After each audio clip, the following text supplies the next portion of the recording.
Hello, my name is Diane, and today I want to talk about all of the new to me authors that I read from this year. So, not necessarily new or debut authors, but authors that this is my first time reading any of their works.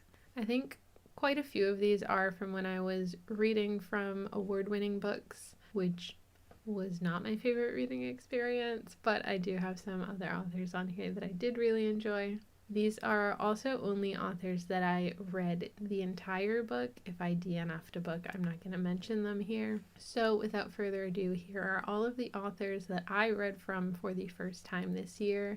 The first one is Robert A. Heinlein, and I read Double Star, which is a sci-fi story about a man who is an actor, and he's not particularly successful, but he is offered a job playing the role of a politician to stand in for that politician and pretend to be him because the politician has gone missing and they don't want anyone to know. So he takes this job pretending to be this politician. He has to learn all of his policies and mannerisms and the way that he speaks and all of that to convince everyone else that he is that politician actually. I didn't really like the main character in this. Writing wise, it was fine. I don't think there was anything wrong with the writing necessarily, but I just didn't find the main character likable. But I did find the concept of the story very interesting, of this man pretending to be someone else to the point where that bleeds into his actual life, because the longer he's doing it, the more that just becomes a part of him, and see how he changes through that experience and where it eventually leads him. So conceptually, I liked this book, but it really didn't make me eager to pick up more Robert A. Heinlein works, which this was one of those award-winning books that I mentioned, and I think that's typical for most of the authors that I read from for that. The next author is Daniel Keyes, and I read Flowers for Algernon. This is about a man who has a very low IQ, and he undergoes this experimental treatment. It ends up being very successful, and he has an extremely high IQ as a result of this, and it really changes not only his life and the way that he lives, but just his perspective on the people around him and the things people have said to him that he never really understood before, and now suddenly he does, that he notices people's tones and mannerisms much more, and he understands the nuance of things alongside just being able to learn anything he wants to learn very quickly. And we see him go through this change and see the long-term effects of this treatment and how it's changed his life and the way he feels about pretty much the world around him and his place within it.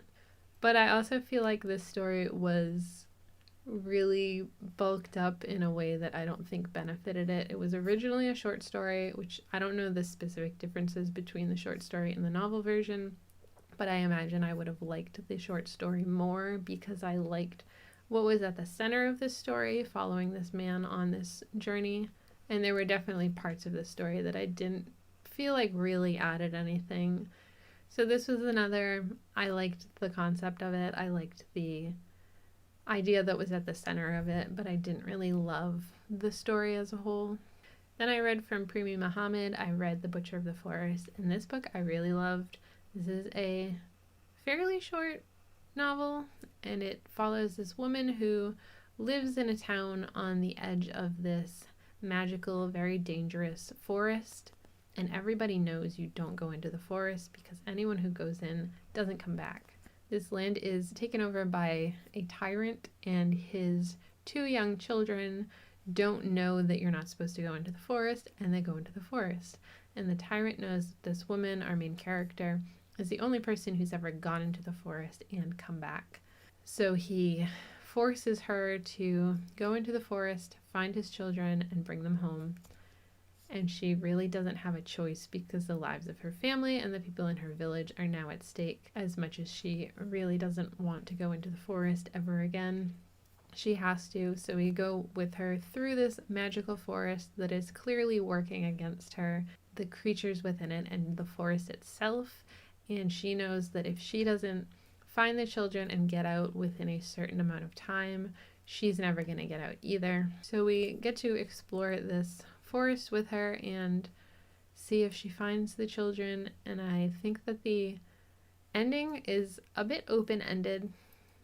I feel like her story specifically concludes with the ending of this, but I liked that there was room to imagine what might happen next. If there is a sequel, there was room for that to be set up, but if not, I feel like it concluded the majority of what was going on while still leaving a little bit to the imagination, which is something that I enjoy.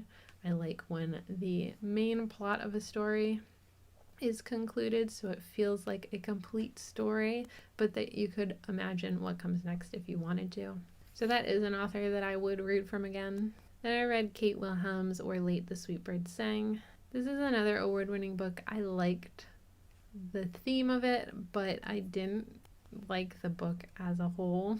We see this family who the world has gotten to a point where humans can no longer reproduce on their own because of various diseases and environmental factors. The way that the world has ended up has not been very good for humans, and this family develops a way to clone humans, so they start cloning the family members in hopes that eventually this will resolve itself and humans will be able to reproduce on their own again. So we follow a few generations as we see them figuring this out, and then moving ahead to now the clones are the majority, and the people who were created naturally and not cloned are starting to get older, and they are now seeing that the clones can reproduce, but the clones don't want to. They have no interest in it. They're like, why would we stop being clones? They also have this weird sort of group mentality where they're like always together, and then there's one clone and she likes doing stuff by herself. She's much more individual than them. And we just kind of see what happens with the relationships between the clones and it's weird calling them clones and people because they're all technically people, but like the clones and the people who are not clones, and seeing how it all resolves if they decide to start reproducing again or if they just continue cloning. And it's kind of just an idea on individuality. And I think the general story was interesting, but it felt like there was just so much backstory and explanation to get us to the point of any of the characters being particularly important or interesting, in my opinion. So I liked the concept of it, but it was just fine. Then I read Evan Dahm's The Last Delivery. This is a graphic novel following a courier who has a delivery to make, and they wind up at this sprawling mansion where this crazy party is happening, and they have to find the recipient. No one else will sign for this package for them, so they have to navigate this really weird party to find the person that this package is for and get them to sign for it before they can end their delivery route or whatever. It's very bizarre going through this party. There's a lot of weird things happening, a lot of very dangerous things happening. People are dying as just like part of the party games, and it's just very strange. I enjoyed it, but it is a really weird graphic novel, just everything that's happening. It is pretty dark, so this one I liked. Then I read from Josiah Bancroft, The Hexologists. I really liked the writing in this, but I didn't really connect with the story itself that much. I liked the world. There were a lot of interesting elements. I liked the characters. And I had a good time reading it, but I don't plan on continuing reading from this series just because, like, plot-wise, the main story just wasn't very memorable or engaging to me. Even though I had a good time reading it, it's not something that really stuck with me. So I think this is an author that I would read other things from, but I'm not going to continue reading this particular series. Then I read Gerard Way's The Umbrella Academy. I had seen the show and I wanted to read the graphic novels that it is based off of, And I didn't really like this. I liked the idea of this. It's kind of true for all of these. Obviously, I'm reading books that I like the idea of, or they wouldn't interest me at all. But this is about a group of children who are born under very bizarre circumstances. A number of them are adopted by this man, and they all have some sort of superpower, and they're basically raised to be superheroes to eventually save the world. And I just didn't really like the way that the graphic novel was laid out.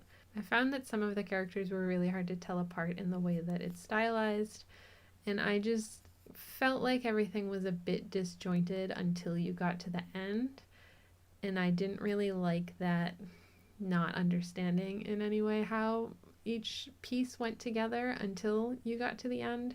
It felt like there were just a bunch of random things happening, and you just had to trust that eventually it would make some sort of sense.